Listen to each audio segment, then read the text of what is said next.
If you're standing up, you might want to sit down because this next self-defense story is absolutely insane, crazy, and inspiring all at the same time. Let me take you into a quiet, peaceful town of Rose, Idaho, the kind of place where everyone knows each other and where Christine Jenneiahn was known as the sweet old lady who baked cookies for the cops. But on the night of March 13th, that peaceful facade was shattered just after midnight. Christine was jolted awake by the sound of breaking glass. Before she could even register what was happening, a masked man burst into her bedroom, shining a flashlight in her eyes and pointing a gun at her. "Show me your hands! Show me your hands!" he barked, snapping handcuffs onto her wrist. Now, Christine was 85 years old, alone with her disabled son in the house, and faced with a man who clearly wasn't just there to steal a few trinkets. He was there to terrorize, and terrorize he did. He dragged her into the living room, handcuffed her to a heavy kitchen chair, and started making demands, pressing the cold barrel of his gun to her head. He kept asking her where the valuables were, but Christine, ever the sharp thinker, played along, telling him there were safes downstairs. She was scared. Who wouldn't be? But she kept her wits about her, even as he hit her on the head with the pistol. As a man, later identified as Derek Condon, went downstairs to rummage through her belongings, Christine sat there, bound to that chair, bloodied, but determined. She wasn't just thinking about herself, she was thinking about her son, David, who was downstairs completely unaware of the danger that lurked above. Christine knew she had to act, and fast.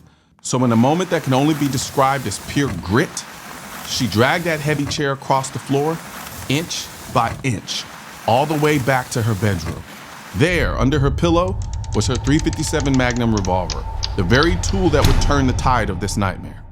She made her way back to the living room, hiding the gun between the armrest and cushion of the couch she was seated next to. And then she waited. Every second stretching into an eternity as she prepared for what might come next. When Condon returned, he was furious. He discovered that David was in the house, her son, and he was enraged that Christine hadn't told him. He threatened to kill her again. But this time, Christine was ready. As he ranted and raved, pointing his gun at her, Christine saw her moment. It was now or never, she thought, and in one swift motion, she lunged for her revolver and fired. Bang! Bang! Both shots hitting Condon. But before he went down, he also returned fire, emptying his 9mm Beretta into Christine. She was struck multiple times, in the abdomen, the leg, the arm, and chest. But even as she lay there, bleeding and in unimaginable pain, Christine didn't give up. Condon, mortally wounded, stumbled into the kitchen and collapsed. The man who thought he could terrorize an elderly woman was now dying on her floor. But Christine's ordeal was far from over. For 10 agonizing hours, she remained on that floor, handcuffed to the chair, slipping in and out of consciousness, until her son David finally came upstairs and handed her a phone. When the police arrived at around 12:15 p.m., they found a scene straight out of a nightmare. Christine was lying in a pool of her own blood, barely conscious, but somewhat still alert. In the kitchen, they found Condon's body, a black mask still covering his face, a shoulder bag full of items he had stolen from Christine, and his Beretta 9mm handgun with an empty magazine and a slide lock back. But even in the midst of all of this horror, Christine was calm and collected as she was taken by ambulance to Eastern Idaho Regional Medical Center.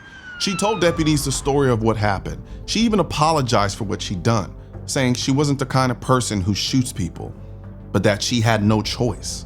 She told them about her years helping an Olympic shooting team, about how she was a nice old lady who had just been pushed too far.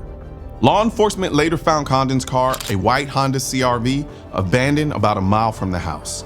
Inside, they found duct tape, lockpicks, and multiple firearms, including a .22 caliber pistol with the silencer wrapped in electrical tape. This wasn't just a random burglary. This was a calculated, premeditated act of terror. Outside the house, deputies followed Condon's tracks through the snow, leading to the window he had forced open with a screwdriver to break into Christine's home. Inside, they found the chaos he had left behind. Blood on the pillow, the carpet, and a gun safe in the basement that had been rifled through. In the end, it wasn't Condon who walked away victorious. It was Christine, the 85-year-old woman who refused to be a victim.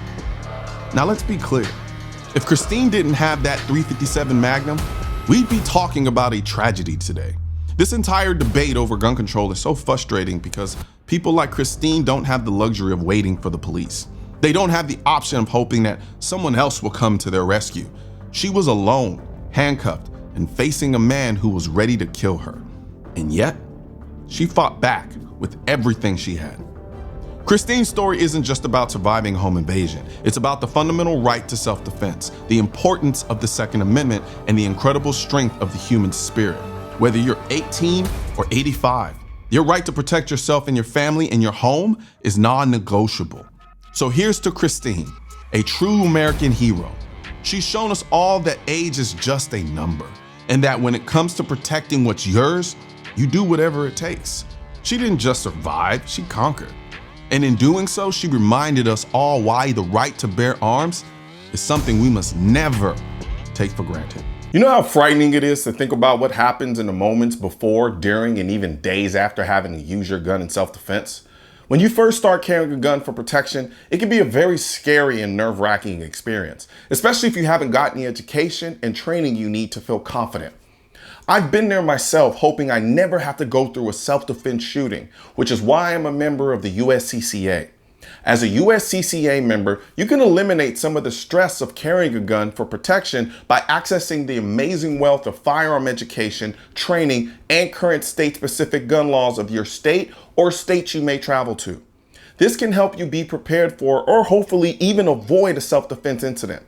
As a bonus, members automatically become insured on the self-defense liability insurance policy purchased by and issued to the USCCA. Click below to learn more. Politicians and tech giants don't want gun content to be recommended to you, and we're all fighting this culture war together. Now, you can help do your part by liking, commenting, subscribing to the channel, but most importantly, sharing this video with at least one person. Together, we can stop the suppression of our 2A rights. And don't forget to click the link in the description section of this video for the products that I mentioned in this video.